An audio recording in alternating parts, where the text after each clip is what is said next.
kondisi. Tapi dari observasi terhadap generasi alpha yang memang sekarang sudah lahir ya, kalau 2011 itu berarti sekarang 10 tahun, belum ya, 9 tahun ya, 8-9 tahun gitu ya, masih umur SD. Relatif dominan, senang mengatur, tidak suka berbagi, lebih kreatif, tidak menyukai aturan, pasti teknologi bagian dari hidup, dan lebih entrepreneurial, lebih kreatif. Anak-anak generasi alpha itu lebih kreatif. Makanya kalau kita lihat sekarang ini memang banyak sekali anak-anak kecil yang dia sudah punya bisnis nih. Dia entah itu pakai aplikasi TikTok lah gitu kan, aplikasi-aplikasi yang ringan saja. Kemudian sudah cukup familiar menggunakan, apalagi kondisi WFH sekarang ya, sudah sangat familiar dengan Zoom, Google Meet, Kahoot ya, membuat kuis sendiri, membuat permainannya sendiri. Makanya sekarang banyak juga kursus-kursus coding gitu ya, games, itu sebetulnya memang apa yang diinginkan oleh generasi di generasi alpha. Nah, di sini Bapak dan Ibu kita melihat bahwa memang saat ini kondisi di Indonesia juga sama, di Indonesia dan juga dunia, bahwa kita menghadapi generasi yang cukup bervariasi nih. Generasinya ada 6 generasi gitu ya. Nah, kalau di dalam, nanti kita akan coba melihat, kalau di dalam bisnis dan organisasi itu dominasi ada di generasi mana gitu ya. Kita lanjut ke selanjutnya ya, berikutnya. Nah, kita melihat dari populasi Indonesia sendiri. Populasi Indonesia ini adalah rangkuman dari berbagai macam sumber ya, dari BPS, dari Bappenas, gitu kan, dari range periode generasi, tiap generasi, akhirnya muncullah nih tabel seperti ini, gitu ya. Lebih banyak memang sumbernya adalah dari Bappenas dan BPS. Jadi kalau kita kategorikan berdasarkan masing-masing generasi di Indonesia sendiri, dengan populasi tahun 2019 ya, mohon maaf kalau misalkan saya salah, silakan dikoreksi, ada sekitar 266 juta penduduk. Ya, mungkin di 2020 sudah sampai ke hampir 300 ya, 300 juta penduduk. Nah, ketika kita melihat dari pembagian antar generasi, generasi veteran dia memang karena mungkin usia ya, usia kita usia memang ya di atas 75 tahun begitu ya, memang rentan gitu kan. Jadi populasi di Indonesia sendiri itu untuk generasi veteran sekitar 2%. Kemudian generasi baby boomers ada sekitar 13,24%. Generasi X sekitar 19,74%. Generasi Y itu ada 23,82% atau generasi milenial ya. Generasi Z ini yang lumayan banyak juga ya, hampir sama dengan generasi milenial, ada sekitar 24 sampai hampir 25%.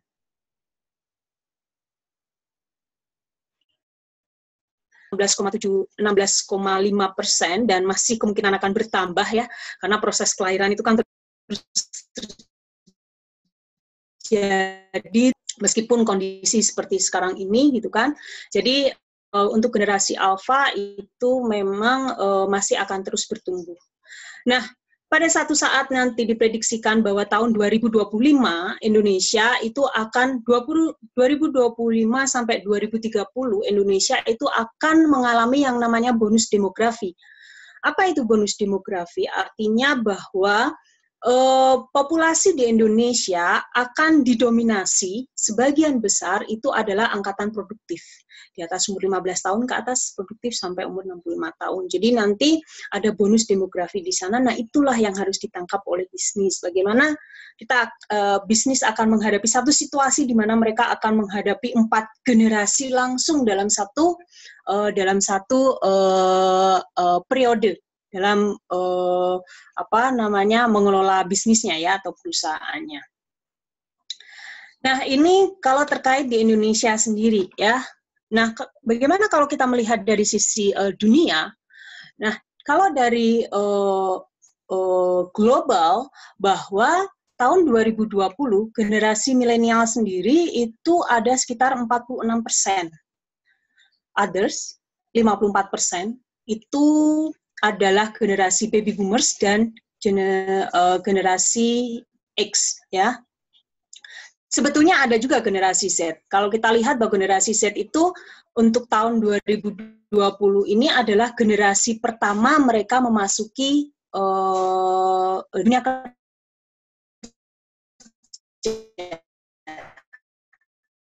Generasi pertama, ya, baru lulus kuliah signifikan jumlahnya ketika memang dibandingkan dengan generasi baby boomers dan juga generasi X, ya. Nah, nanti di tahun 2025, generasi milenial itu akan didominasi oleh, generasi milenial akan mendominasi sekitar 75%-nya. Yang lainnya yaitu generasi X dan generasi Z, itu sekitar 25%. Nah, berangkat dari sini Bapak dan Ibu, nanti kami akan mencoba menyampaikan dan berfokus pada generasi X dan Y. Bukan untuk mendiskreditkan atau melupakan generasi baby boomers, tidak. Tapi generasi baby boomers saat ini, itu mereka sudah ada di tahun ini dan selanjutnya, itu memang sudah berada di level paling tinggi di dalam level karir, ya. Karir mereka itu sudah dominan, mereka sudah berada di posisi puncak. Sehingga sebetulnya bahwa mereka perlu memahami nih bagaimana untuk mengelola generasi X dan Y ini. Kita coba sedikit melihat kenapa kemudian kita perlu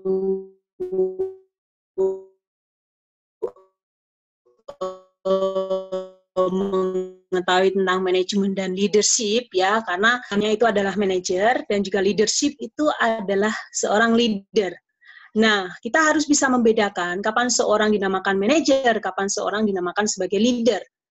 Nah, kita mencoba untuk melihat pembeda antara seorang manajer dan seorang leader. Orang manajemen itu berbicara tentang sustain, menopang, ya, mendukung, gitu kan.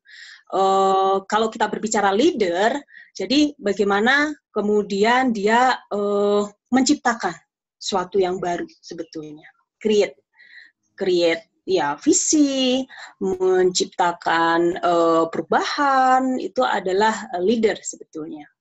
Manajemen berbicara head, lebih ke logika, berpikir, gitu ya. Jadi lebih ketika dia menyentuh atau berinteraksi dengan orang-orang, atau dalam hal ini adalah bawahan, itu lebih mengedepankan cara berpikir. Dan poin daripada manajemen itu sebetulnya adalah target, pencapaian target, ya. Kalau leader, dia akan lebih dalam merespons satu situasi, dia akan mempertimbangkan dari sisi heart-nya atau perasaannya, ya. Mencoba memahami apa yang harus dilakukan ketika menemui atau berdiskusi dengan individu secara personal, gitu ya. Nah, jadi masing-masing memang memiliki titik berat yang berbeda, ya, antara manajemen dan leadership.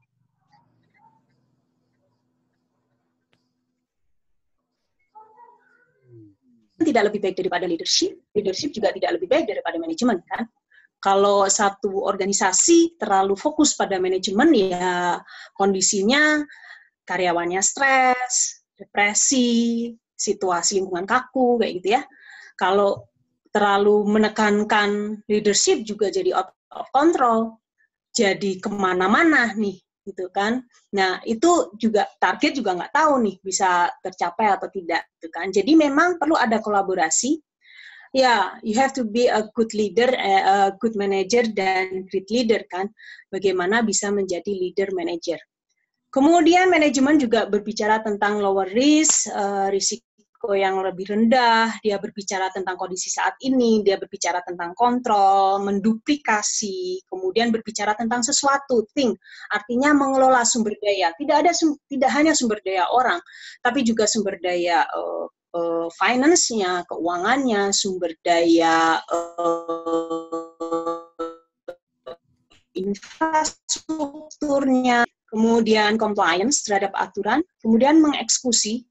Ya, jadi kalau manajer itu melakukan sesuatu dengan benar, nah kalau leader itu melakukan sesuatu yang benar, gitu kan? Nah ini adalah menjadi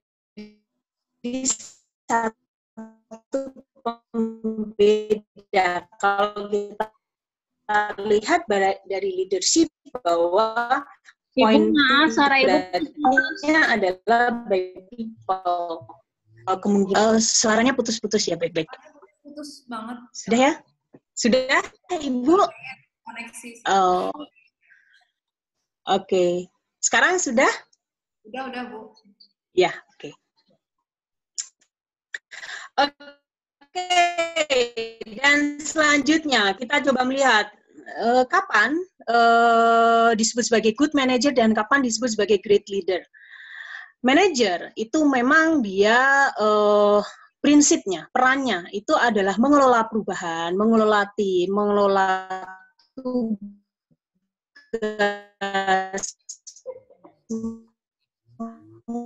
mengelola kinerja divisinya untuk mensupport. Perubahan memang bukan suatu hal yang mudah ya. Kalau leader itu menciptakan perubahan, kalau manajer itu adalah mengelola perubahannya. Jadi dalam mengelola perubahan ini memang menjadi satu tantangan bagi seorang manajer. Satu, dia harus paham, harus berangkat dari individunya sendiri bahwa perubahan itu adalah satu hal yang baik. Perubahan itu adalah satu hal yang positif. Nah, itu yang menjadi terkadang itu menjadi bagi seorang manajer, karena sebelum kita mengatur orang, kita harus bisa mengatur diri kita sendiri kan. Dengan adanya satu perubahan, bagaimana respon kita? Ketika kita bisa menstrukturkan, ketika kita bisa menciptakan atau menerima kondisi yang ada, menerima dan mengambil hikmah dan sisi positif dari segala sesuatu, itu adalah titik awal ketika Anda bisa mengelola perubahan. Baru diikuti dengan langkah-langkah berikutnya, seperti misalkan menciptakan sense of urgency. Apa sih pentingnya dari perubahan ini? Ketika seorang berubah, tidak serta-merta Anda harus berubah. Tidak bisa seperti itu, tapi harus dijelaskan. Apa manfaat perubahannya? Kerugian kalau kita tidak berubah, benefitnya seperti apa? Nah, hal-hal seperti itu yang harus dijelaskan untuk memunculkan keterdesakan. Oh, memang perubahan ini penting, gitu, dan saya harus berubah, gitu kan? Baru nanti diikuti dengan bagaimana mengkomunikasikan, kemudian bagaimana bekerja dalam tim, termasuk bagaimana kita berinteraksi dengan orang-orang yang resisten terhadap perubahan, karena mau perubahan untuk satu hal yang positif pun, dan perubahannya mungkin skalanya masih skala-skala kecil lah. Tidak ada yang namanya tidak resisten, manusiawi resisten itu, hanya bagaimana kita kelola. Dan yang penting adalah salah satunya juga adalah menciptakan quick win, Bapak dan Ibu. Ini yang seringkali dilupakan. Quick win itu adalah kemenangan-kemenangan kecil sebagai simptom, indikator bahwa proses atau intervensi perubahan yang dilakukan itu make sense, itu possible, itu bukan suatu hal yang mustahil gitu. Nah, itu quick win seperti itu yang harus diciptakan ya oleh pimpinan terutama. Dan konsistensi dan lain sebagainya. Kemudian yang selanjutnya adalah managing team. Ya, as a good manager, Anda harus mengelola tim. Tim, Anda harus memiliki kemampuan people skill, bagaimana berhubungan dengan orang. Assertive communication, bagaimana Anda bisa membangun satu komunikasi yang asertif, jelas, tanpa menyakiti perasaan, itu yang dibutuhkan. Dan termasuk juga bagaimana Anda bisa membangun trust-nya atau kepercayaan. Karena tanpa kepercayaan, membangun kepercayaan adalah suatu hal yang sulit, tapi meruntuhkan kepercayaan adalah satu hal yang sangat mudah dilakukan. Nah, dasar basis kepercayaan itulah yang harus dikembangkan ketika kita berkolaborasi dengan orang lain. Supaya apa? Kalau kita bicara tim itu kan output-nya akan jauh lebih besar dari ketika dia bekerja individu kan. Jadi tidak lagi berbicara 1 + 1 sama dengan 2. Tim itu 1 + 1 sama dengan 5. Itu adalah tim. Nah, itu bisa dibangun ketika kita memang memiliki kepercayaan antar tim dan juga memang satu komunikasi yang jelas. Role peran masing-masing anggota tim itu yang juga harus dipastikan. Kemudian mengelola task dan juga mengelola kinerja, yaitu adalah good manager. Dan selanjutnya, ketika kita berbicara tentang great leader, ya, pemimpin, kita berbicara purpose, ya, tujuan, visi, misi, impian ke depan seperti apa. Ya mungkin sifatnya masih prediksi, ya, dan memang masih prediksi, gitu ya. Nah, makanya ada misi, bagaimana caranya untuk mencapai visi itu sendiri. Dan leader itu adalah nakoda, yang artinya dia mau kemana nih? Dia membawa banyak orang, dia membawa banyak muatan yang mau dibelokkan kemana? Belok ke kanan, belok ke kiri, belok ke depan, itulah leader. Dia yang akan menentukan. Nah, itulah purpose. Artinya dia harus bisa menciptakan satu visi yang menggugah dan bisa menumbuh visi yang sama. Kemudian servantship, artinya melayani. Jadi sebetulnya kalau kita berbicara pemimpin, sebetulnya dia adalah pelayan gitu. Dia yang menopang muatan, dia yang menopang orang-orang, dalam hal ini adalah bawahan, yang bisa mengarahkan dan menanggung serta berkorban terhadap situasi-situasi yang mungkin termasuk juga harus mengorbankan kepentingan pribadi dan segala macam ya. Dan itu dibutuhkan yang namanya kerendahan diri untuk bisa ya berbagi gitu ya antara kepentingan kita dengan kepentingan orang banyak, itu servantship. Makanya ada yang namanya servantship leadership. Sebetulnya karakter dari leadership banyak ya, sebutan leadership itu. Kalau yang sering dipelajari kan ada transaksional, transformasional, ada servantship leadership, transcendental leadership, inclusive leadership, ada theocratic, theocentric leadership, dan banyak lagi. Lebih kepada penekanan pada masing-masing sisi. Kalau servantship lebih kepada keinginan untuk melayani, ya.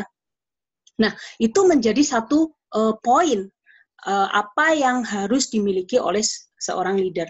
Kemudian karakter integrity itu satunya kata dengan perbuatan. Anda ngomong A, ya tunjukin perilaku Anda seperti apa. Orang sekarang dan dari dulu sebetulnya itu lebih suka menilai perilaku dibandingkan ucapan verbal. Gitu ya. Apalagi kita ada di negara Indonesia tercinta, di mana bahasa-bahasa non-verbal itu sangat memegang peranan untuk membentuk persepsi individu, ya. Jadi integrity, courage, kompetensi, defining goals, dan legacy. Legacy artinya apa? Pemimpin yang baik adalah pemimpin yang bisa menciptakan pemimpin baru. Itu adalah legacy. Maka harus ada proses coaching dan mentoring yang berjalan untuk menyiapkan pemimpin, menyiapkan suksesor.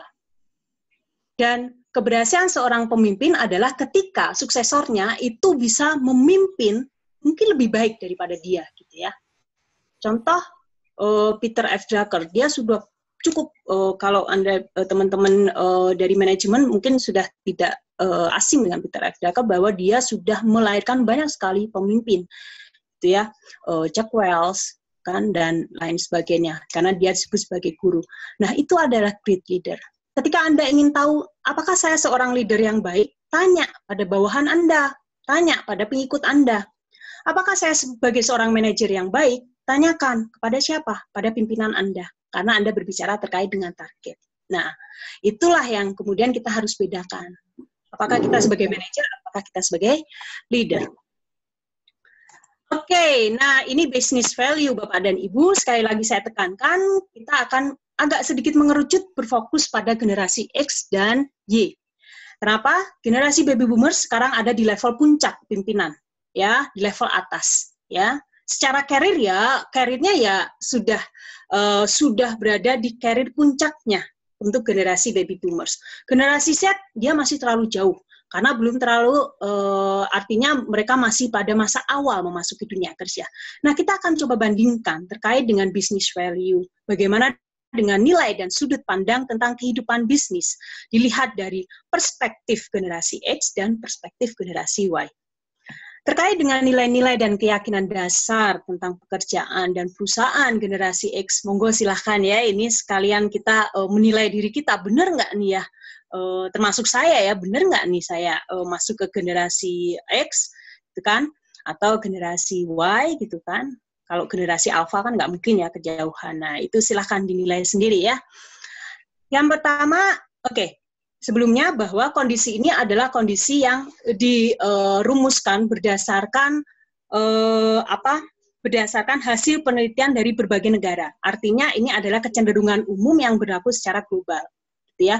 Tapi secara negara tentu kecenderungan umum gitu. Tapi tentu ada spesifikasi atau keunikan sendiri di masing-masing negara karena masing-masing negara memiliki culture yang berbeda.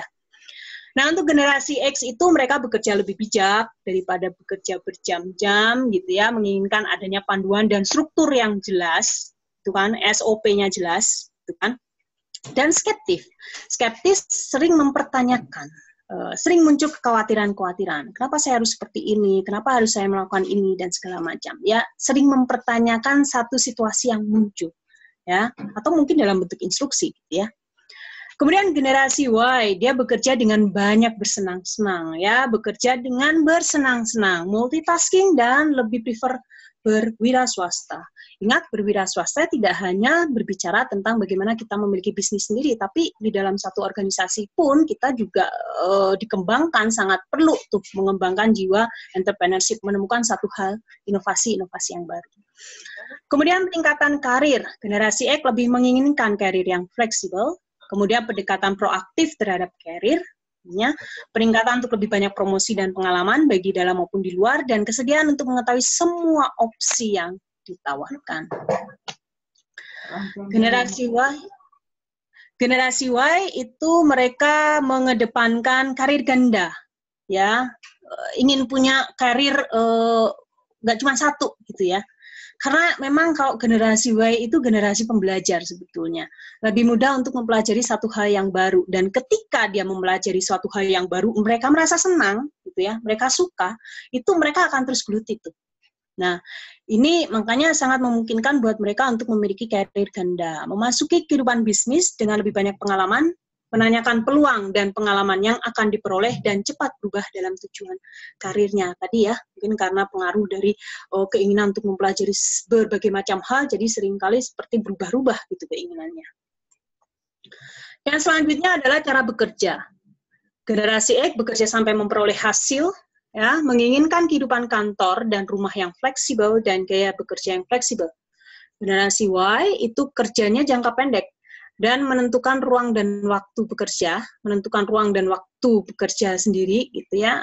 Pengennya ruangannya yang tidak formal, tidak terlalu formal, tidak terlalu konvensional. Makanya sekarang mulai dikembangkan yang namanya workspace kan. Anda mau lesehan di bawah ya silahkan gitu kan, dan segala macamnya. Menginginkan kehidupan kantor dan rumah yang fleksibel serta gaya bekerja yang fleksibel. Kemudian gaya berkomunikasi untuk generasi X itu komunikasi lebih bersifat informal, langsung dan elektronik, ya, memerlukan umpan balik, berkomunikasi pelanggan melalui email, melihat kolega sebagai teman, dan membuka komunikasi dengan rekan kerja untuk menyelesaikan konflik. Generasi Y, dia komunikasinya cepat, informal, dan basisnya adalah teknologi terbaru. Kemudian komunikasi dengan pelanggan melalui email maupun media sosial, berorientasi pada tujuan dan motivasi komunikasinya, kemudian membangun relasi sosial dan informal gitu ya, banyak teman. Generasi Y itu sangat mudah berteman gitu ya, sangat mudah mencari sahabat gitu ya, komunitasnya gitu. Kalau dia sudah merasa senang dengan satu komunitas ya dia ikut gitu kan. Meskipun mungkin dia tidak pernah bertemu orangnya, dia tidak pernah berinteraksi secara langsung tatap muka gitu ya. Jadi tidak ada batasan di sana dan mendiskusikan serta menantang munculnya konflik. Kemudian loyalitas itu generasi X berganti pekerjaan jika memang perlu, gitu ya, dan mendengarkan perasaan diri individunya. Generasi Y pergantian pekerjaan adalah istilah yang diharapkan. Ya Bu? Ibu mohon maaf. Baik, menarik sekali presentasinya, materinya. Di sini kita ada 65 partisipan ya. Dan kemudian waktu masih tersisa 20 menit lagi untuk diskusi ya. Mungkin untuk nanti pemaparan bisa dilanjutkan ketika diskusi. Ya, Bu. Karena kita banyak partisipannya. Hari ini ada 65 partisipan. Terima kasih untuk Bapak Ibu yang telah bergabung. Untuk sesi tanya jawab mungkin kita langsung mulai saja ya Bapak Ibu. Apakah ada yang ingin bertanya? Di sini bisa diklik tombol raise hand atau mungkin mau langsung mute. Ini kan kritik baca.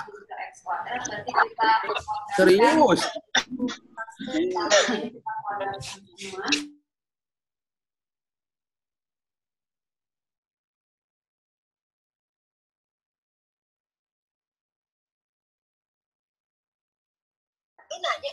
New generation.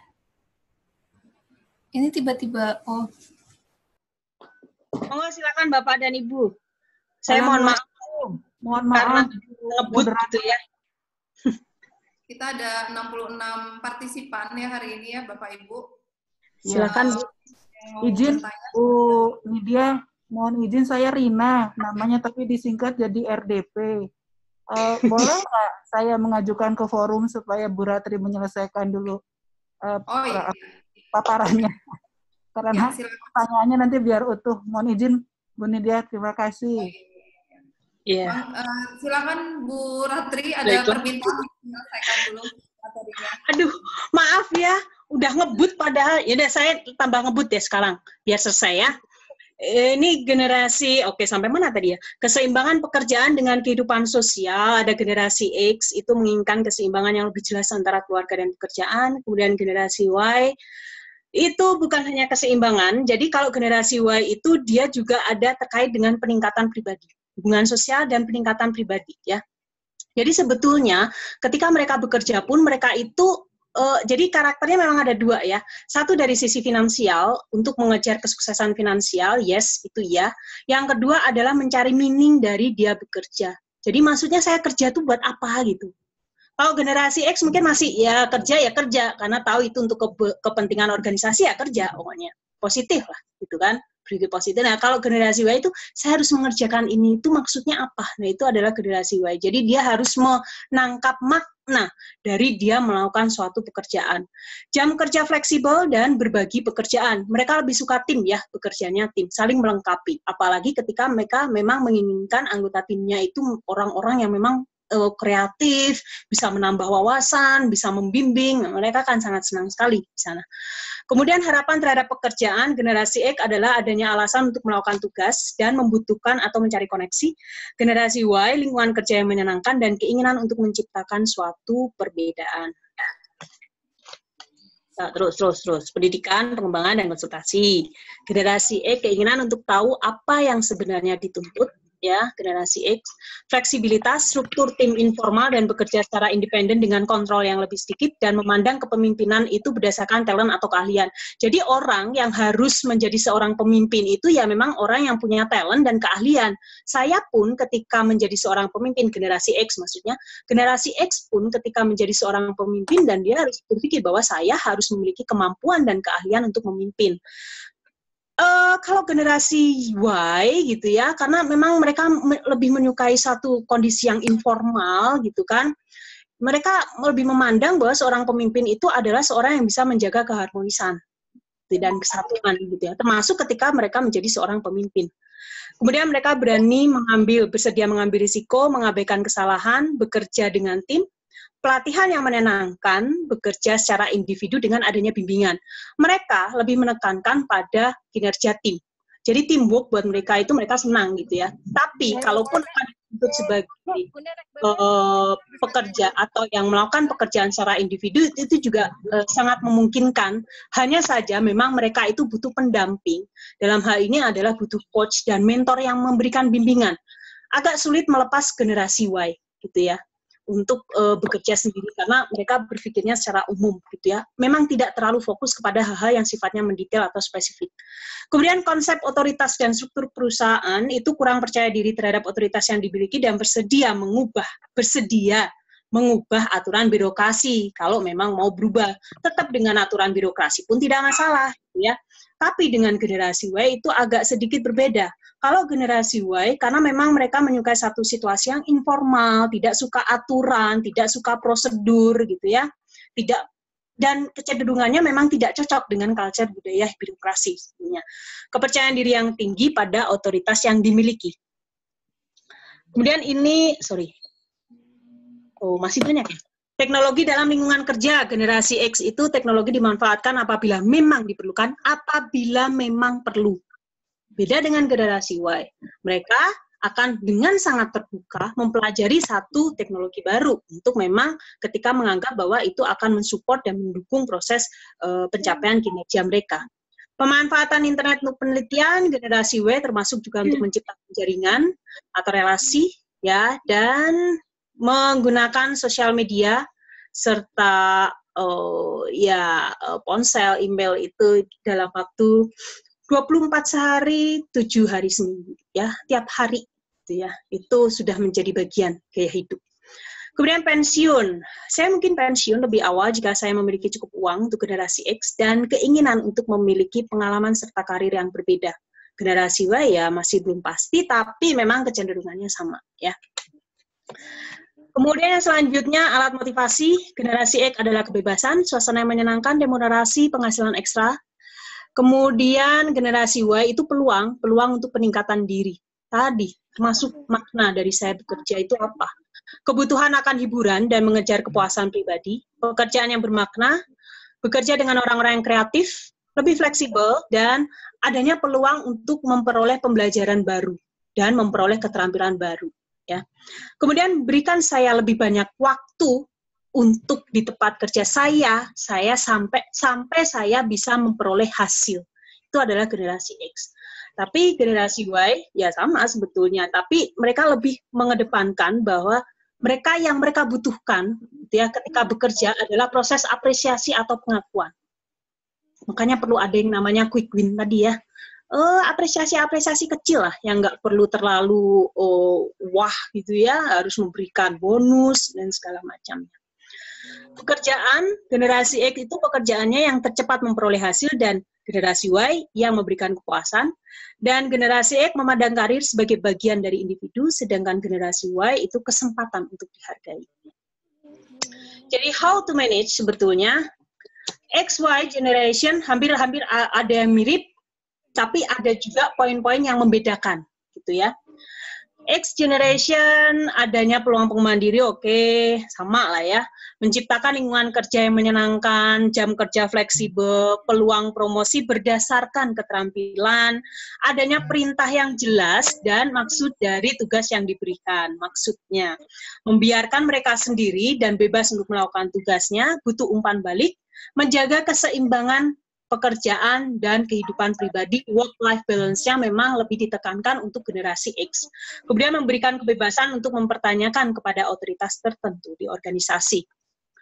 Generasi Y, nah ini yang utama nih, generasi Y nih, salah satu yang utama, menyediakan pembimbing senior. Generasi Y itu pintar, kreatif, mau belajar yang baru, multitasking. Masalahnya adalah mereka itu butuh bimbingan. Mereka itu butuh pendamping. Makanya sangat perlu untuk menyediakan mentor dan coach, terutama untuk talent-talent yang berasal dari generasi milenial. Talent ya, Bapak Ibu. Kemudian menciptakan lingkungan kerja yang menyenangkan dan berbasis kebebasan, menerapkan jam kerja yang fleksibel, memberikan kebebasan untuk menciptakan subculture mereka sendiri, gitu ya.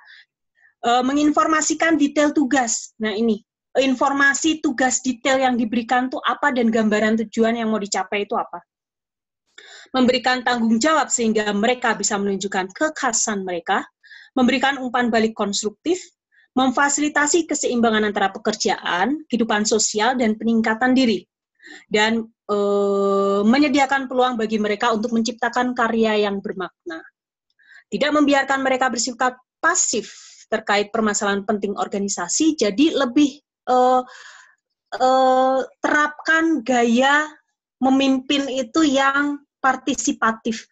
Jadi mendorong mereka, mungkin mereka tidak mengungkapkan secara sukarela gitu ya. Ketika ditanya ada yang menginginkan atau memberikan masukan, mungkin tidak ada yang dengan serta-merta mereka akan memberikan masukan. Tapi sebetulnya mereka memiliki banyak ide di kepala mereka. Kondisi seperti ini perlu dipaksa. Dipaksanya dengan apa? Tentunya dengan cara komunikasi yang lebih efektif ya, dengan mengikut sertakan mereka dalam setiap situasi dalam satu perusahaan, gitu ya, untuk menstimulus untuk memicu munculnya ide-ide baru dari tim generasi milenial.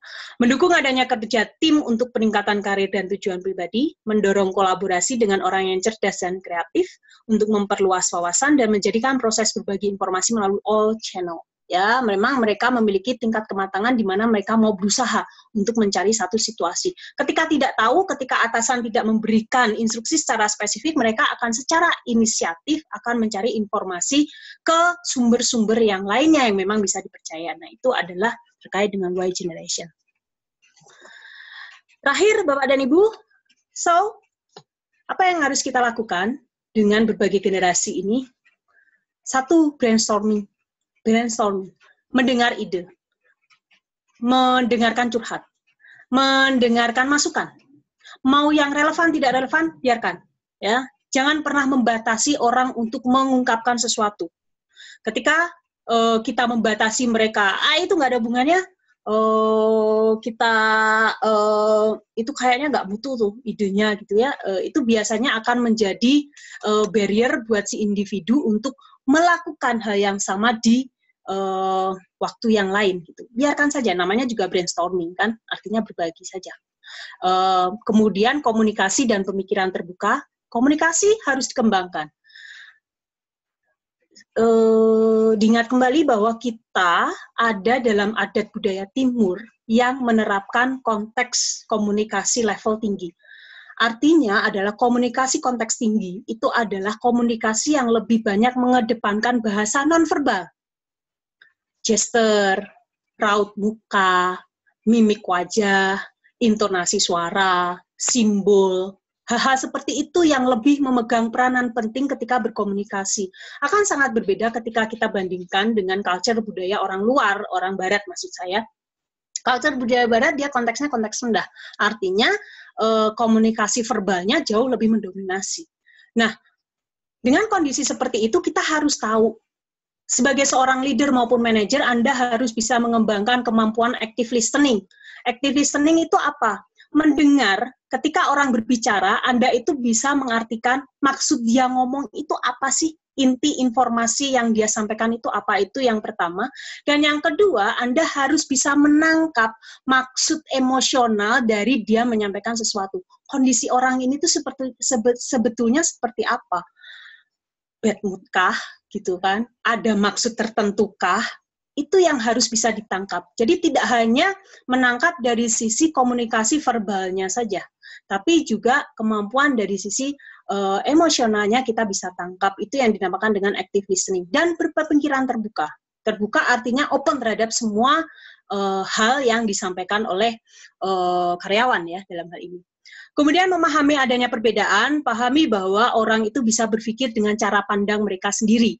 Bukan berarti salah, tidak ada yang salah, hanya saja mereka memiliki pola pikir yang berbeda. Maka perlu yang namanya komunikasi sebetulnya. Komunikasi itu sebetulnya inti dari segala permasalahan. Masalah apapun muncul karena apa? Komunikasi. Itu saja. Makanya perlu dikembangkan tadi kemampuan untuk berkomunikasi secara efektif ya, assertive communication. Kemudian tanggap dan membicarakan perubahan ya. Tetap merespon perubahan dan mencoba menyampaikan perubahan-perubahan yang muncul, pasti akan sangat banyak reaksi. Resistensi pasti muncul. Tapi dari situ kita bisa melihat sebetulnya harus kita respon seperti apa nih untuk meminimalkan, bukan menghilangkan level resistensi, tidak, tapi meminimalkan resistensi yang muncul. Apakah dengan memberikan support, apakah dengan memberikan edukasi, apakah dengan memberikan menciptakan satu situasi komunikasi yang baik, atau mungkin memang kita harus paksa nih orang, gitu kan? Nah itulah kita dari semua ini ya, brainstorming, komunikasi terbuka dan segala macam itu sebetulnya bisa memetakan bagaimana kita harus merespon untuk masing-masing orang dengan berbagai macam karakternya. Kemudian berani mengambil risiko, ya, bereksperimen ya, ini nggak cocok ya, coba ide yang lain ya, ini nggak cocok, coba ide lain, tentunya dengan proses yang sudah dipertimbangkan gitu kan. Jadi itu untuk dealing with multi generation, selain juga ada visi dan hindari berasumsi. Jadi menjadi seorang leader dan manajer, sama manajemen dan leadership itu sebetulnya seni Bapak dan Ibu, seni bagaimana memperlakukan orang. Tiap orang itu tidak ada yang sama. Sidik jari saja beda kan? Berapa miliar penduduk di dunia, sidik jarinya beda semua. Sama dengan karakter. Akan ada keunikan untuk masing-masing individunya. Maka maksud dari hindari berasumsi adalah itu tadi adalah panduan. Tapi tetap pada prosesnya ketika Bapak dan Ibu mengimplementasikannya harus lebih luas dan fleksibel dengan menyesuaikan dengan kondisi si individunya sendiri itu seperti apa ya. Nah, ini adalah terkait dengan apa sih? Ini basic lah. Artinya ini dulu yang coba kita kembangkan dulu sebelum nanti kita masuk ke mendefine sistemnya, membuat kebijakannya, membuat prosedurnya dan segala macamnya. Ini menjadi basic fundamental yang harus dikembangkan oleh baik Anda seorang manajer maupun seorang leader. Ya? Oh, udah cukup, Bu Nidia. Baik. Silakan, Bu Nidia. Baik, terima kasih Bu Ratri. Menarik sekali materinya dan sangat padat ya materinya terkait managing new generation ya. Dan Ibu sangat sesuai sekali Ibu seorang dekan, kemudian Ibu menjelaskan soft skill leader dan manager ya. Jadi pasti Ibu langsung mengaplikasikan cara seni mengelola ataupun memimpin anggota-anggota FEB gitu ya. Baik, Bapak Ibu, di sini sudah ada yang ada yang pertama ada Pak Nathaniel ya Pak ya. Ya silakan Pak. Ya, silakan memperkenalkan diri terlebih dahulu, kemudian memaparkan pertanyaannya. Silakan Pak. Ya, oke. Selamat sore Bu Nidia selaku moderator dan Bu Ratri selaku narasumber. Perkenalkan nama saya Nathan. Saya salah satu staf pengajar dari Universitas Pembangunan Jaya Bintaro, Bu. Iya, yang jadi pertanyaan saya, Bu Ratri, tadi saya tertarik sekali dengan pemaparan Ibu di awal yang membedakan klasifikasi berbagai macam atau defining the generation tadi, Bu, di slide-slide awal. Lalu yang jadi pertanyaan saya, karena saya sebagai staf pengajar, tadi Ibu juga katakan bahwa sekarang trennya adalah mahasiswa kita sekarang berada di rentang usia generasi Z.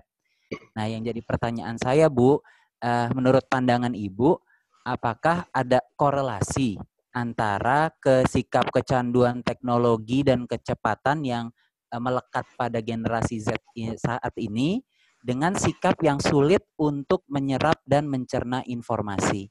Karena saya punya kekhawatiran, karena tadi Ibu sudah mengklasifikasikan sikap dan perilaku generasi Z yang sedemikian komprehensif, saya malah timbul pertanyaan, kekhawatiran saya, Bu, dengan demikian bagaimana nantinya generasi Z ini kalau memang, apakah ada korelasi tadi? Yang jadi kekhawatiran saya, bagaimana ketika nanti mereka masuk ke dunia kerja? Ya, apakah nanti mereka akan sulit menangkap pesan atau instruksi dari atasan atau rekan sejawat? Nah, itu yang menjadi rasa keingintahuan saya, Bu Ratri. Ya, oke. Langsung Bu Nidia atau gimana? Boleh langsung dijawab, Bu. Oh iya, baik. Oke, generasi Z ya Pak, sama Pak, kita sama-sama dosen Pak, yang sedang menghadapi generasi Z ini. Memang generasi Z, ya, memang itu dipengaruhi dari salah satunya ya, kemudahan komunikasi sebetulnya. Kemudahan komunikasi dengan teknologi, kemudahan untuk berinteraksi dengan siapapun gitu ya, tanpa batasan waktu, tanpa batasan jarak, sehingga itu membentuk mindset mereka bahwa sedemikian mudahnya saya memperoleh informasi gitu kan, dan sedemikian mudahnya ketika saya tidak mengetahui satu informasi apapun, saya bisa memperolehnya dari media-media yang ada. Nah, itu sebetulnya kita tidak, jadi dibalik Pak. Jangan sebaiknya gitu kan, jangan ya, sebaiknya kita tidak menuntut mereka untuk mengikuti pola kita, tapi justru organisasi yang harus mengikuti polanya mereka. Ini orang kreatif nih, tidak bisa dipungkiri. Mereka memiliki kreativitas yang cukup tinggi, inovasi yang cukup tinggi, ide yang banyak, kemampuan belajar dengan sangat cepat, gitu ya. Dan itu akan menjadi satu masalah ketika mereka masuk ke dalam satu organisasi yang sifatnya masih sangat konvensional, gitu ya. Iya. Jadi punishment-nya itu yang lebih banyak jalan nih. Nggak ikut aturan, punishment. Nggak ikut aturan, punishment. Itu kasihan generasi Z-nya. Akan banyak akan banyak ketidaksesuaian dengan prinsip-prinsip serta kondisi yang dimiliki atau karakter dari si generasi Z. Jadi kalau saya berpikir justru bahwa organisasi yang harus mengikuti pola ini, tapi tentunya tetap ada koridornya. Artinya tidak terlalu kaku. Ada tarik ulur lah. Ada tarik ulur. Tidak betul-betul yang A ya A. Tidak ada yang namanya betul dan salah. Biasanya yang ada itu tergantung. Tergantung situasinya seperti apa. Kita sudah sulit mengatakan bahwa putih dan hitam aturan itu. Sekarang kalau kita menerapkan seperti itu, yang ada adalah kondisinya adalah si karyawan kita itu akan merasakan ketidaknyamanan, gitu ya. Memang harus dibuat. Dan saya pikir tiap-tiap organisasi kan mereka seringkali melakukan survei gitu ya, seringkali melakukan mengetahui tentang kondisi bawahan seperti apa, entah itu tentang kepuasan kerjanya, penilaian terhadap sistemnya, penilaian terhadap kebutuhan organisasinya. Nah, gunakan itu sebagai dasar untuk mentreatment orang-orang yang ada di bawahnya. Kalau generasi Z ini masuk nanti ke dunia pekerjaan. Ya, artinya bahwa organisasi harus lebih fleksibel, lebih agile untuk mengikuti perubahan-perubahan yang terjadi dalam karakter si individu. Ketika kondisi itu bisa disesuaikan, bisa dimaksimalkan, percayalah bahwa kontribusi mereka terhadap organisasi itu akan sangat luar biasa. Tapi ketika itu memang tidak bisa memenuhi, ya, secara kondisi lingkungan juga sudah tidak mendukung, ya, biasanya nanti yang terjadi adalah kutu loncat tadi, turnover tinggi, gitu ya, pindah mencari mana yang sesuai dan segala macamnya, gitu. Jadi lebih kepada kalau saya, mohon maaf kalau saya tidak menyalahkan dari generasinya. Kalau saya justru itu adalah tantangan dari organisasinya, bagaimana mereka bisa mengikuti pola dari si generasi itu. Kan pada akhirnya semua akan tergantikan oleh generasi Z. Nggak mungkin kita terus mempertahankan generasi X dan milenial, gitu kan? Tetap itu akan berganti. Sehingga organisasi itu memang harus dinamis, mengikuti perubahan yang terjadi. Itu Pak, kalau dari sudut pandang saya, dan saya yakin teman-teman juga punya persepsi atau pemikiran yang lain, silakan saja, tidak masalah. Ya, baik. Terima kasih Bu Ratri atas penjelasan dan pencerahannya, Bu. Monggo Pak Nathan, terima kasih. Terima kasih Pak Nathan untuk pertanyaannya. Baik, Ya, terima kasih Bu Nidia. Winda Kamarati. Silakan Ibu Winda Kamarati. Bu Dinda. Assalamualaikum warahmatullahi wabarakatuh. Saya mau bertanya, untuk generasi Y sama Z itu apakah ada perbedaan yang signifikan dari segi karakter untuk bekerja? Kemudian apabila di suatu perusahaan terdapat generasi Y dan Z, itu bagaimana cara agar dua generasi tersebut bisa saling bekerja sama, mengingat tadi generasi Z itu disinggung dia lebih bersifat individualis. Terima kasih. Oke. Tadi yang pertama, pembeda antara generasi X dan Y, ya. X dan Y. X dan Y atau Y dan Z? Yang pertama tadi bedanya generasi Y sama Z, Bu. Y dan Z, ya. Oke. Oke, kalau generasi, kalau saya tidak salah mendengar ya, karena memang agak putus di sini, pembeda dari generasi Y dan generasi Z. Nah, kalau kita lihat Bapak dan Ibu di sini bahwa untuk generasi Y itu kan masih banyak dipengaruhi, bukan masih banyak ya, artinya juga dipengaruhi dari karakter dari generasi X gitu ya. Untuk level dia dibandingkan dengan generasi Z ya, mereka masih artinya masih bisa mengikuti aturan-aturan yang ada, meskipun memang itu sangat dipengaruhi oleh bagaimana si pimpinan itu bisa mendeliver itu dengan satu situasi dan metode yang tepat, gitu ya. Jadi tidak sangat kaku gitu kan. Anda tidak boleh ini, itu kan sangat strike ya, sangat ekstrim ya. Tapi lebih kepada bagaimana menyampaikan dengan cara-cara yang lebih luas sehingga generasi Y itu bisa menerima. Generasi Y itu dia butuh bimbingan sebetulnya untuk bisa comply terhadap aturan. Bukan tidak mau comply sebetulnya, tapi tidak bisa serta-merta ketika dia berhadapan dengan aturan harus betul-betul sesuai 100% dengan aturan yang ada, tapi butuh proses. Itu adalah generasi Y. Jadi, dan dari sisi tipikal hubungan sosial, ya, dia sangat menyukai nih kumpul-kumpul, menyukai berkumpul gitu ya dengan tim kerjanya gitu kan, membicarakan sesuatu baik yang berkaitan dengan pekerjaan maupun non pekerjaan. Kalau Z memang dia kecenderungannya lebih individualis karena dia begini, mereka lahir itu sudah dengan semua teknologi yang sudah sangat canggih. Makanya tidak heran ketika anak-anak sekarang, meskipun dia usia 2 tahun, dia sudah cukup fasih untuk bisa mengulik ponsel kita, itu kan, mengulik ponsel kita dan mengetahui bagaimana cara untuk menemukan fitur-fitur tertentu di ponsel kita. Ya karena memang mereka lahir, dari mulai lahir mereka sudah terbiasa dengan kondisi seperti itu. Memang akan berdampak pada kehidupan sosialnya, kehidupan si individunya. Mereka akan lebih menyukai bekerja secara mandiri, gitu ya.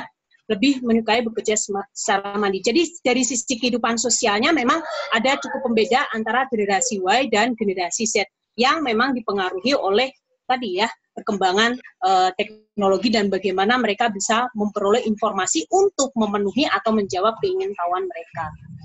Ketika mereka dijadikan sebagai tim, memungkinkan ya butuh proses, Bu. Tidak mungkin kalau kita menjadikan mereka sebagai tim itu satu tim awal generasi Y dan generasi Z tanpa mereka memang masih menjadi satu individu yang baru tahu, baru comply, baru beradaptasi antar individu yang lain. Kita mengharapkan mereka bisa meraih atau mencapai kinerja yang maksimum gitu. Itu butuh proses. Makanya kan ada siklus kinerja dari mulai introduction, berkembang, kemudian mature sampai decline.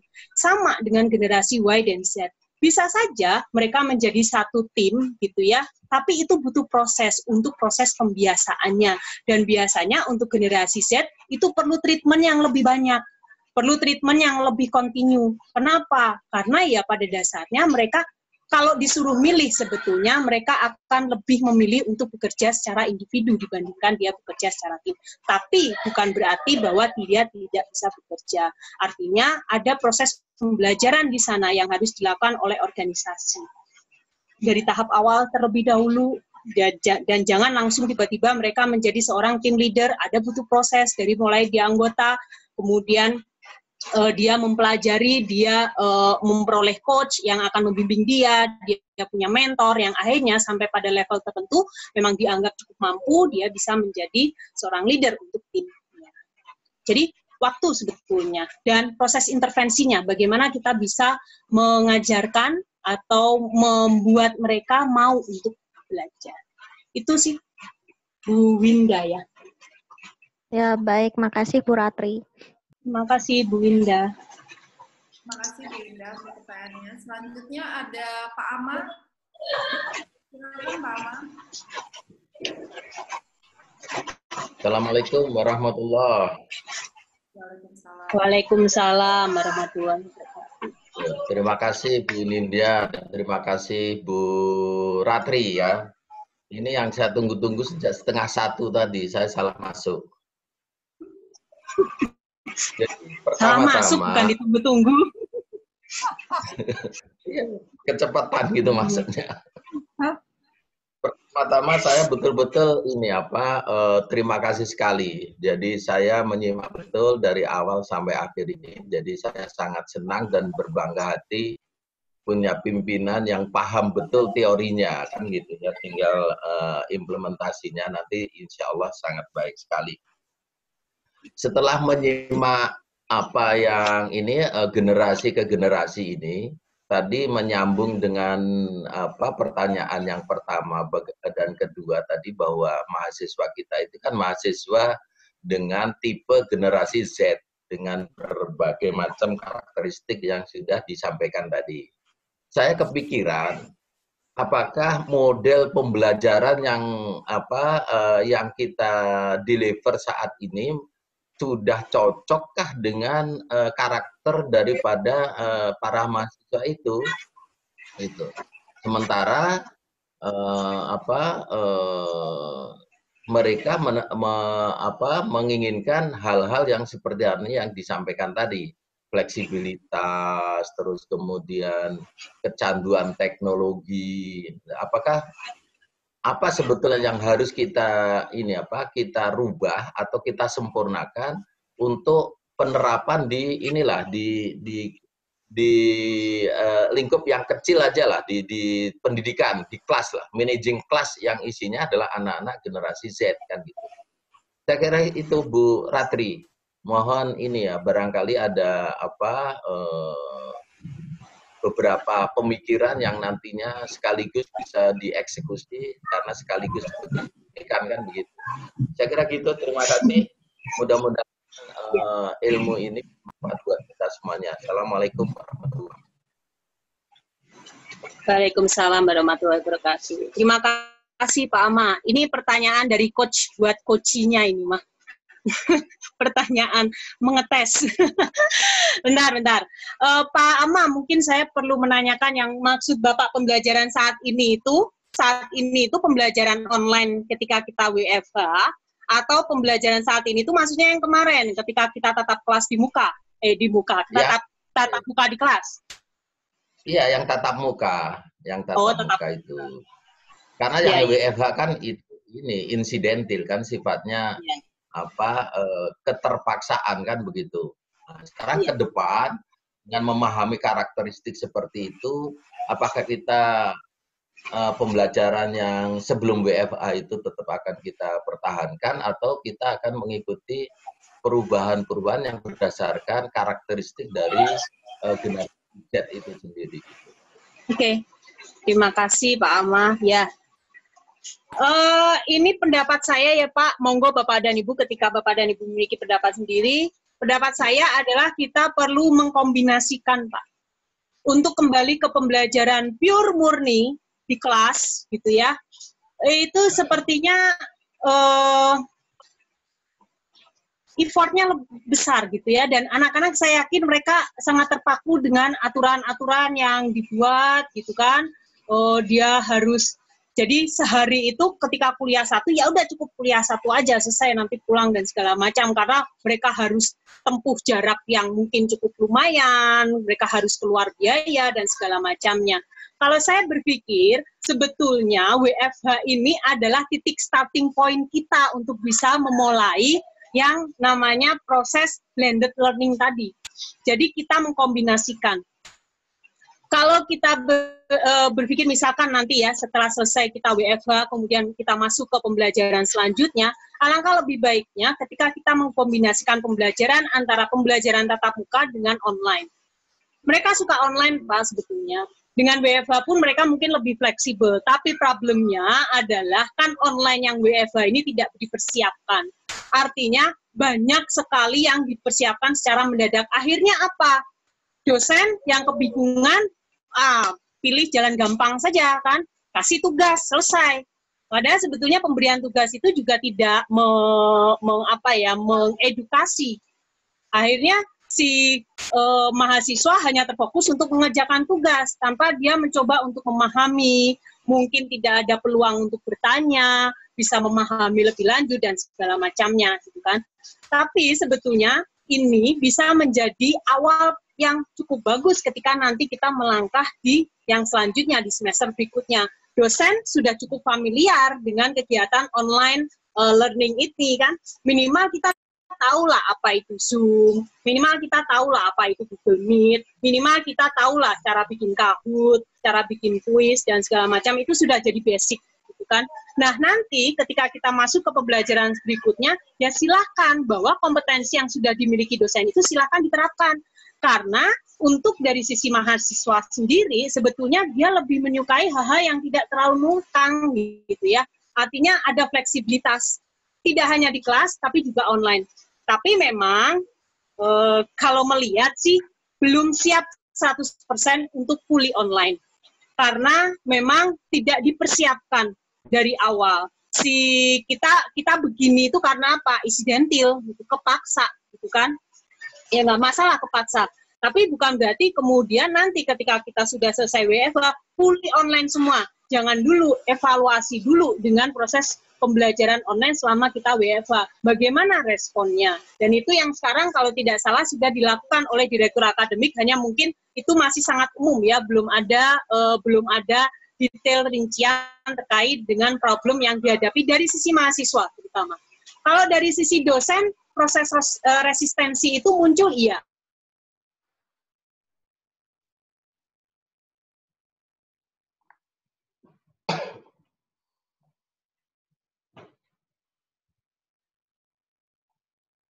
Dan dari sisi mahasiswa ini harus dievaluasi terkait dengan bagaimana efektivitas pembelajaran online sekarang, yang itu bisa coba diimplementasikan dan ditindaklanjuti di semester berikutnya untuk pembelajaran blended. Kalau kelas, saya pikir itu tetap perlu untuk dilakukan, Pak. Mereka tetap perlu, untuk saat ini ya, mereka masih membutuhkan bimbingan dan arahan. Ya, kita perlu bertahap lah untuk hal seperti itu. Tidak mungkin 100% online, ya lihat dulu efektif enggak yang kemarin itu kan. Ya, kita bertahap dulu.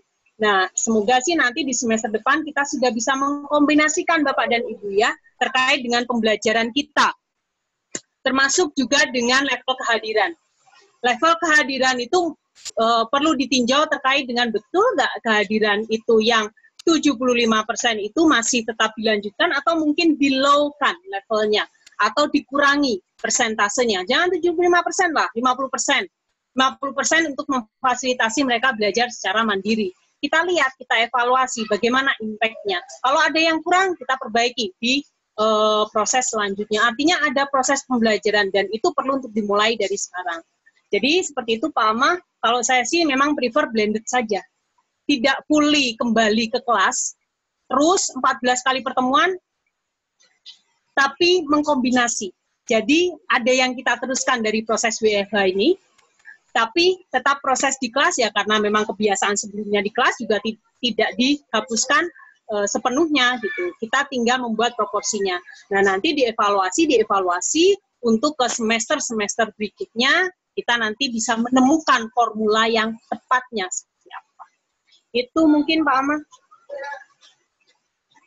Oke, bagus. Terima kasih. Jadi kami dosen kan juga harus siap-siap dengan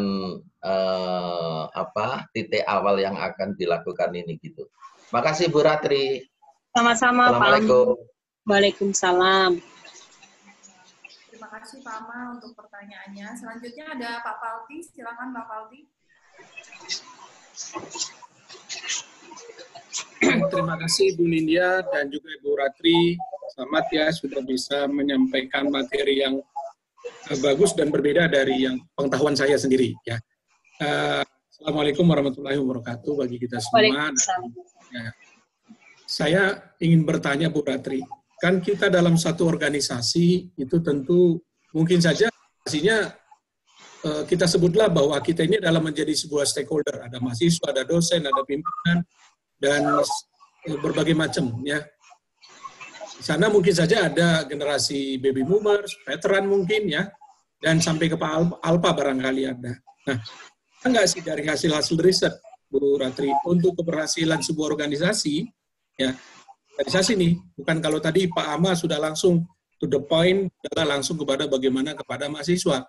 Kalau saya warga organisasi, ada nggak berapa persen sih yang nanti ada orang veteran, kemudian berapa baby boomer, kemudian sampai berapa persen nanti di layer yang paling bawah tadi, misalkan saja bawah yang paling muda maksud saya ya, Z gitu. Itu Bu Ratri. Terima kasih. Mungkin yang ini maksud Bapak ya. Nah, Ya, saya tadi masuk di slide yang ke-7. Oh iya, di slide ini di awal. Jadi ini Pak, mungkin populasi di Indonesia seperti ini. Nah, sebelum ke Indonesia kayak dulu lah. Ya, kalau di global seperti ini Pak. Jadi di tahun 2020 sekarang itu memang generasi yang mendominasi itu masih generasi baby boomers dan generasi X, gitu ya. Dan generasi Y atau mendominasi persentase yang terbesar sudah generasi milenial. Tapi dibandingkan dengan jumlah populasi angkatan kerja untuk generasi baby boomers dan X, kalau dijumlahkan itu masih lebih banyak generasi baby boomers dan X. Cuman kalau di tahun 2025 itu 75% itu generasi milenial. 75%. Kenapa? Baby boomers sudah pensiun. Oke, generasi X masih yang ada. Tapi juga dari generasi X nanti akan masuk yang namanya generasi Z. Ya, generasi Z. Cuman kalau di industri pendidikan kayaknya tahun 2025 ini masih semua 4 generasi masih ada, Pak. Generasi Z, X, Y, baby boomers itu masih ada. Nah, kalau di Indonesia sendiri ini adalah persentasenya. Artinya sebetulnya Pak Palti memang tidak ada batasan baku terkait dengan persentase. Nanti ketika kita masuk ke tahun 2030 berubah lagi nih persentasenya. Nanti ketika masuk tahun 2040 akan nanti hampir imbang antara generasi milenial dengan generasi Z. Karena bagaimanapun populasi generasi Z itu juga sangat tinggi. Kalau kita lihat dari populasi Indonesia sendiri di sini, Z dan Y, generasi milenial dan generasi Z, itu hampir mirip, hampir sama lah. Nah, generasi Z di tahun 2020 itu adalah angkatan pertama masuk ke dunia kerja. Artinya apa? Nanti akan terus tuh, per tahun mulai masuk, baby boomers nanti pensiun, dan segala macam tergantikan. Nah, nanti pada satu saatnya nanti pasti akan didominasi generasi Z dan generasi milenial. Seperti itu. Nanti masuk lagi generasi apa. Jadi berapa persentasenya sebetulnya itu sangat tergantung dari populasi di negara itu. Pasti akan berbeda antara satu negara dengan negara lain. Dan bisnisnya juga tentunya kan. Itu maksud saya Bu Ratri begini. Dalam satu misalkan kita organisasi Telkom University, sudah tahu kita bahwa ada beberapa generasi lah, generasi mungkin masih ada yang baby boomers mungkin masih ada ya yang berusia 55 sampai 54 tahun gitu kan. Dan taruhlah baby boomers sampai dengan Z. Di kondisi yang sekarang mereka itu berapa persen? Saya itu berapa persen gitu ya, generasi saya itu berapa persen untuk keberhasilan dari sebuah organisasi kita ini gitu. Ada dalam sebuah organisasi, jangan terlalu banyak baby boomers. Mungkin kalau baby boomers itu cocoknya adalah di industri yang yang traveling gitu, yang suka pergi-pergi gitu ya, ke pepergian gitu ya, yang suka hang out gitu kan. Contoh misalkan begitu. Milenialnya sedikit gitu kan. Nah sekarang ini seperti apa? Nah, tadi yang saya katakan itu adalah untuk mensukseskan visinya sebuah organisasi. Telkom lah, misalkan Universitas Telkom kita sebut. Ya, oke. Ya, ngerti Pak. Satu Pak, tentu akan beda ya antar satu perusahaan. Mohon maaf, ini menurut pendapat saya ya, monggo saja nanti silakan dikoreksi. Tentu akan beda tiap bisnis, tiap industri ya. Karena karakternya pasti beda. Kalau di industri pendidikan, baby boomers mereka masih cukup banyak di kita. Tapi kalau perusahaan korporasi mereka sudah masuk masa pensiun nih, gitu kan? Yang pertama adalah tentu akan berbeda, tergantung dari nature of bisnisnya. Kalau untuk perusahaan-perusahaan startup, tentunya yang dibutuhkan adalah generasi-generasi yang muda nih, yang masih fresh gitu kan, yang masih banyak ide, gitu kan. Tapi ketika misalkan kita berada dalam satu organisasi secara umum, itu kan pasti ada beberapa lintasan generasi. Nggak mungkin semuanya adalah generasi milenial. Nggak mungkin juga semuanya adalah generasi Z.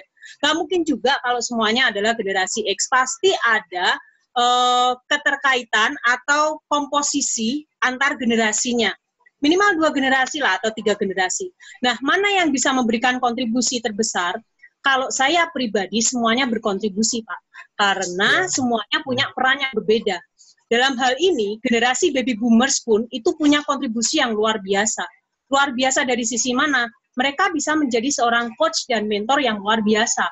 Karena pada dasarnya kalau kita berbicara coach, artinya adalah mereka yang memiliki pengalaman, gitu kan? Baby boomers jam terbang sudah tinggi, pengalaman pahit manisnya, bagaimana berbisnis dia sudah tahu, berbagai macam problem dia sudah tahu. Nah, itulah yang coba dia berikan, informasikan kepada generasi Y yang mungkin minim pengalaman, tapi keingintahuannya memang relatif tinggi. Jadi, kalau saya berpikir, saya mohon izin, menurut saya bahwa baik baby boomers, baik generasi X, baik generasi Y, mereka punya keunikan sendiri yang masing-masing itu saling melengkapi untuk bisa mendukung pencapaian satu organisasi.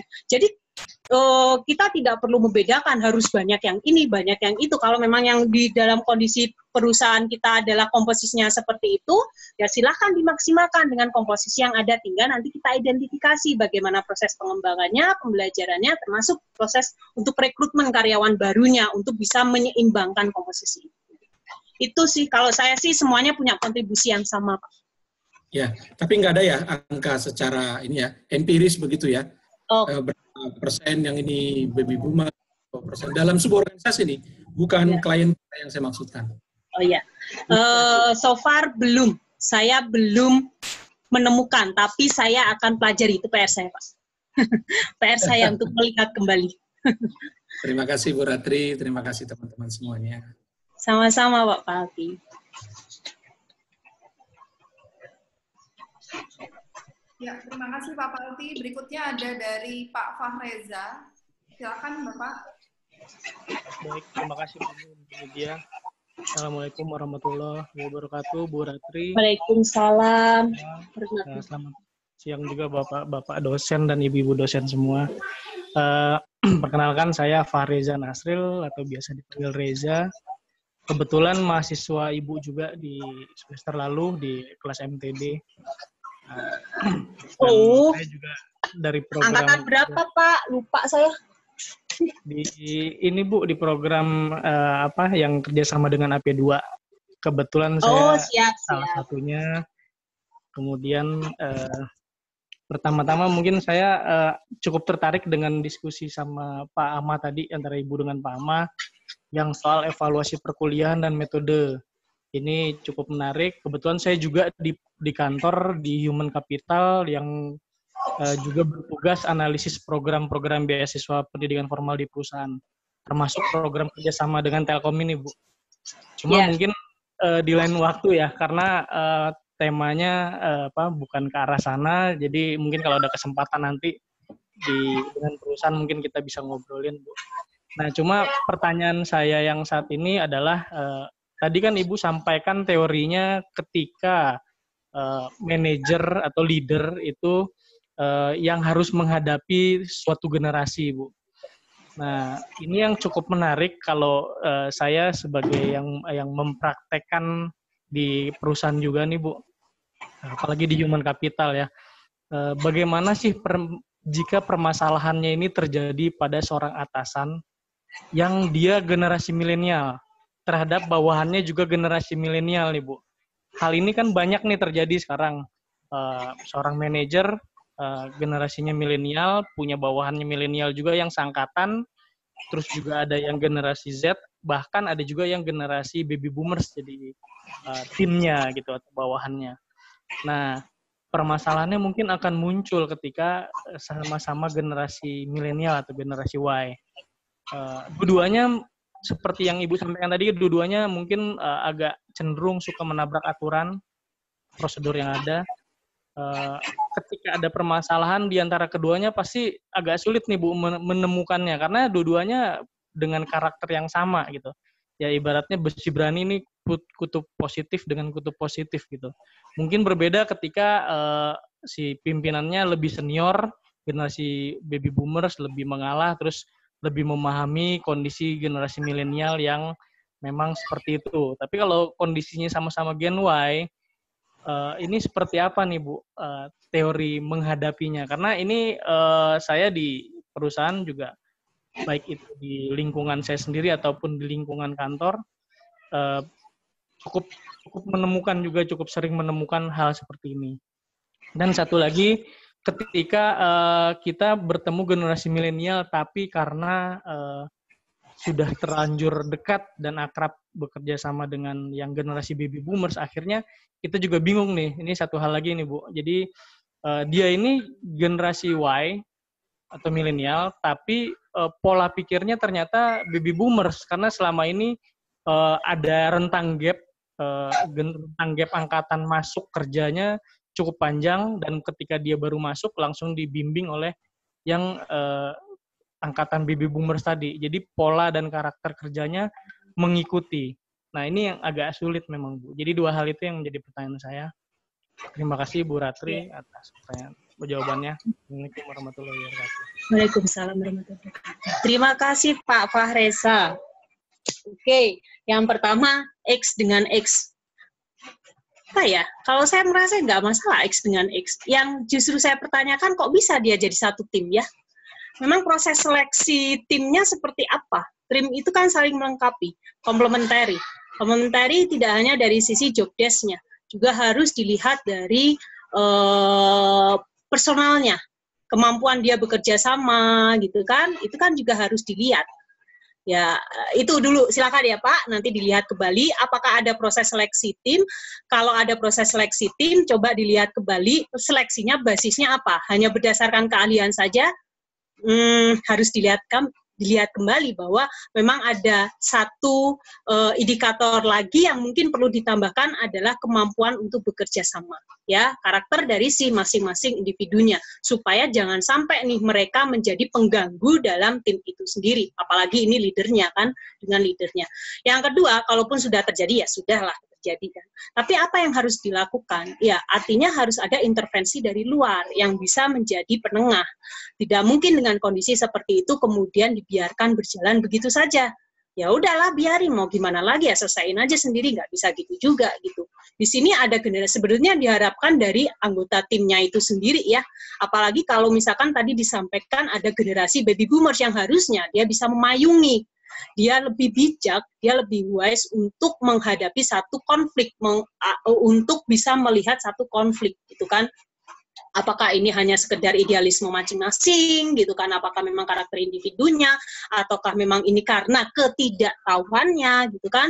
Nah, harusnya memang si anggota di dalam tim itu si orang yang memang berfungsi atau berada di dalam generasi baby boomers itu bisa menjadi penengah atau pendamping atau pendamai atau mungkin mentornya atau mungkin coachnya, silahkan saja. Tapi kalaupun ternyata si generasi baby boomersnya ternyata memang tidak memiliki inisiatif untuk melakukan itu, ya memang harus dilakukan intervensi dari luar. Toh tadi sudah diketahui secara umum, kayaknya orang-orang juga udah tahu deh, ini dua orang ini suka nabrak aturan. Artinya intervensi dari bidang HR-nya yang harus bisa menengahi konflik antar si sesama generasi X ini.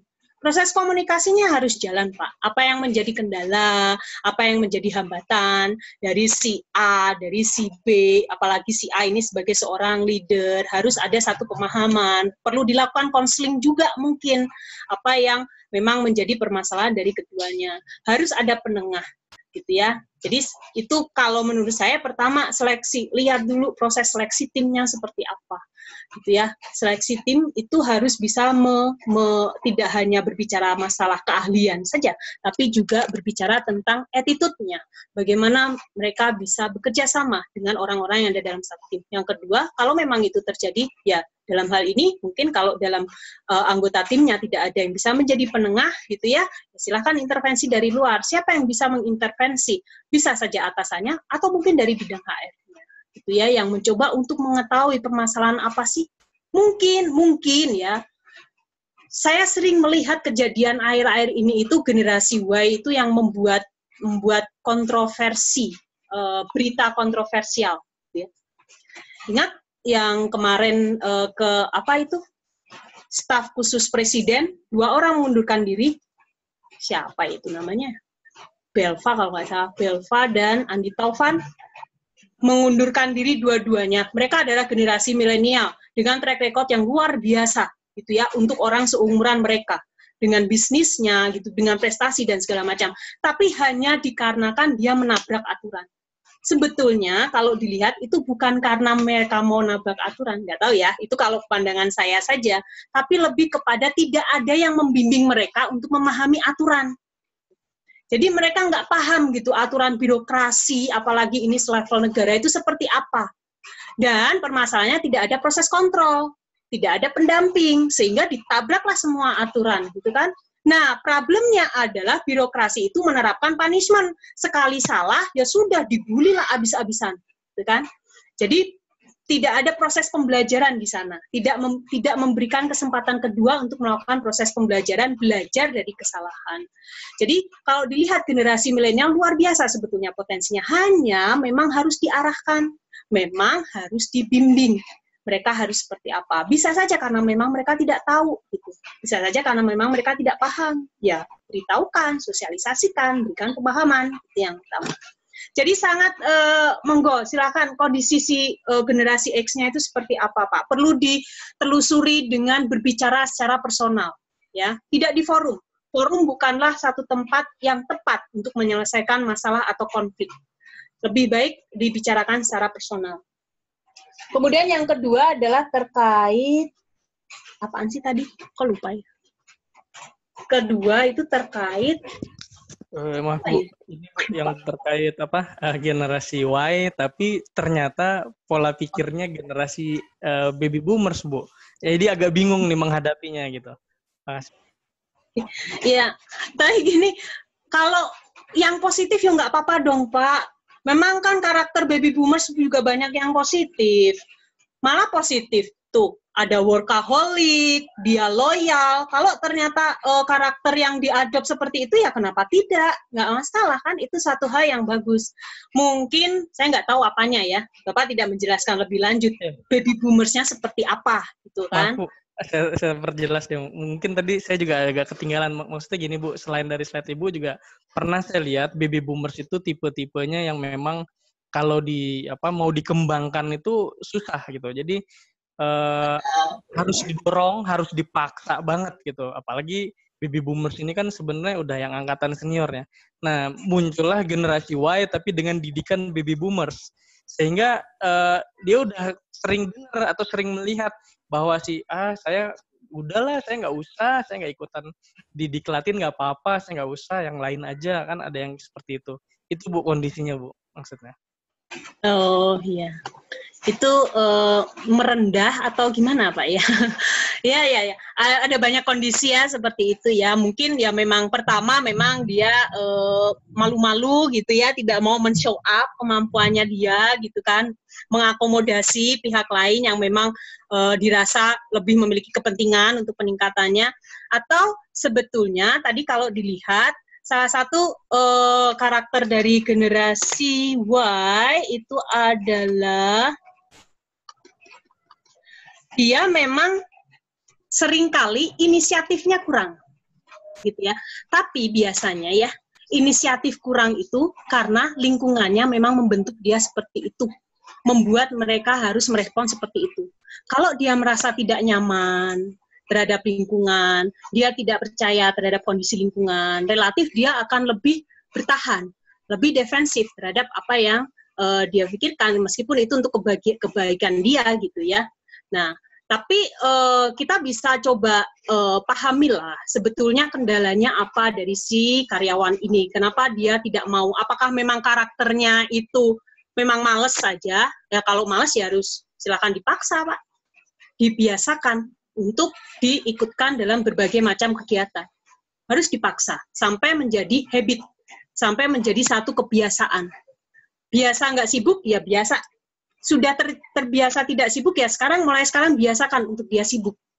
Supaya dia merasa bahwa itu menjadi satu bagian kebiasaan dia yang terus akan dia ikuti nantinya, menjadi lebih banyak pekerjaan, lebih banyak hal yang dihandle dan segala macam.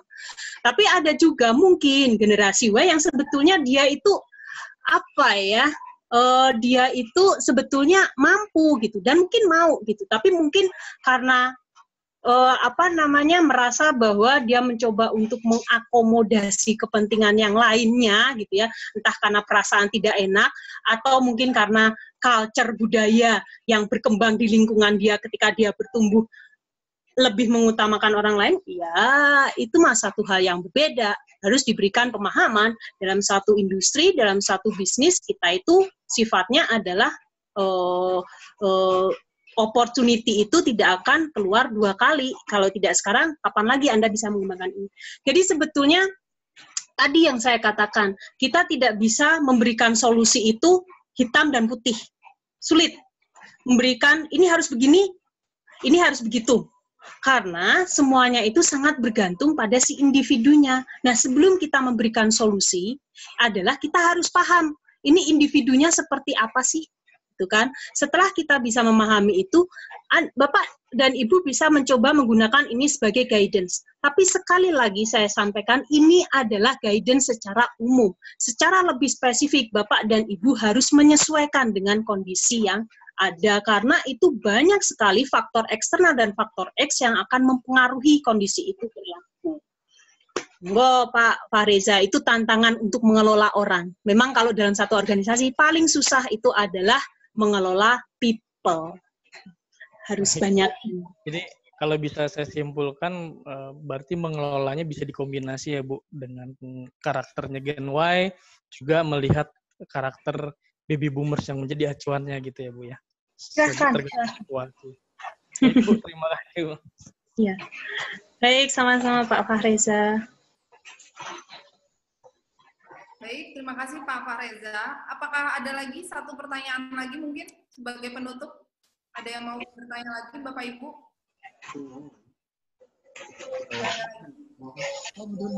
Tidak ada lagi pertanyaan. Baik, kalau tidak ada lagi pertanyaan, menarik sekali. Ini materi dari Bu Dr. Ratri Wahyuning Tias ya tentang managing new generation. Jadi kalau di sini saya tarik kesimpulan pada dasarnya suka tidak suka gitu ya, senang tidak senang, bahwasannya generasi kelahiran masa depan itu pada dasarnya dibentuk oleh generasi sebelumnya. Gitu ya. Jadi generasi veteran itu membentuk baby boomers membentuk X membentuk Y, membentuk alpha ya. Jadi kalau kita lihat kenapa kok makin kesini karakternya makin mengerikan gitu ya. Kalau tadi lihat tabel yang ada di Ratri ya, kita kembali lagi kepada pola asuh kita gitu ya. Ketika kita mendidik anak atau mendidik mahasiswa atau mungkin mengelola karyawan yang generasinya berbeda, apa yang kita lakukan sampai akhirnya kita membentuk karakternya sedemikian rupa. Karena kalau menurut latar belakang ilmu saya gitu ya, karakter itu dibentuk dari keturunan, genetik, dan juga dari faktor lingkungan gitu ya. Karena itu kepribadian itu cenderung bisa berubah-ubah. Ya, sama halnya dengan yang tadi Bu Ratri sampaikan, manajer dan leader itu adalah suatu seni. Karena ada teori yang mengatakan leader itu dibentuk, tapi ada juga leader yang dilahirkan gitu ya. Karena itu merupakan seni dalam mengelola manusia. Baik, ya. Bawaan orok. Bawaan orok. Dari sananya ya Pak ya. Baik, Bapak Ibu, terima kasih atas partisipasinya. Hari ini saya mencatat ada 71 peserta, mungkin beberapa sekarang sudah live, tapi tadi saya sudah catat ada 71 partisipan dalam online short training kita hari ini. Kemudian ada 27 orang yang berasal dari eksternal. Terima kasih sekali lagi untuk Bapak Ibu. Yang dari eksternal nanti link e-sertifikat akan kami kirimkan ke email masing-masing. Kemudian ada informasi juga, nanti pada hari Kamis kami juga akan mengadakan online short training. Ini juga tidak kalah menarik. Materinya pada tanggal 14 Mei hari Kamis jam 9.30 sampai dengan 10.30 itu ada Ibu Siska Novia Ristanti, PhD, yang merupakan Kaprodi dari Magister Manajemen FEB, akan membawakan materi tentang social innovation. Kemudian jam 13.30 sampai dengan 14.30 masih di tanggal yang sama, tanggal 14 Mei, akan ada materi dari Bapak Kiki Meriam SDM Telkom University, akan membawakan materi terkait Global Human Resource Management. Jadi ini materi yang sangat menarik dan dibawakan oleh narasumber yang sangat tepat gitu ya. Jadi mohon kiranya Bapak Ibu kunjungi lagi beramai-ramai gitu ya link kami nanti. Kemudian boleh mengajak teman-temannya dari eksternal karena 50.000 yang Bapak biaya pendaftaran nanti akan kami donasikan semuanya untuk wabah COVID-19. Baik, terima kasih untuk partisipasinya semua, Bapak dan Ibu, baik dari internal maupun dari eksternal. Semoga kita selalu dalam keadaan sehat selalu. Saya tutup. Wassalamualaikum warahmatullahi wabarakatuh. Waalaikumsalam. Terima kasih Bu Nidia. Terima kasih Bapak dan Ibu yang sudah hadir. Hatur nuhun. Semua dengan Terima kasih Bu Ratri. Sama-sama. Salam sehat selalu buat semua ya. Ya, hatur nuhun. Izin pamit ya Bu. Saya masih pakai masker nih. Ibu. Mangga Bu Rina. Saya masih pakai masker, baru dari kampus. Oh siap, luar biasa. Assalamualaikum. Waalaikumsalam. Nuhun.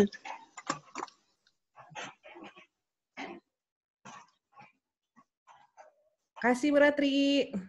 Hatur nuhun, Bu Mia. Kuma. Nanti yang selanjutnya kayaknya perlu ada sesi foto bersama. di akhir ya. Nanti yang berikutnya aja. Yuk,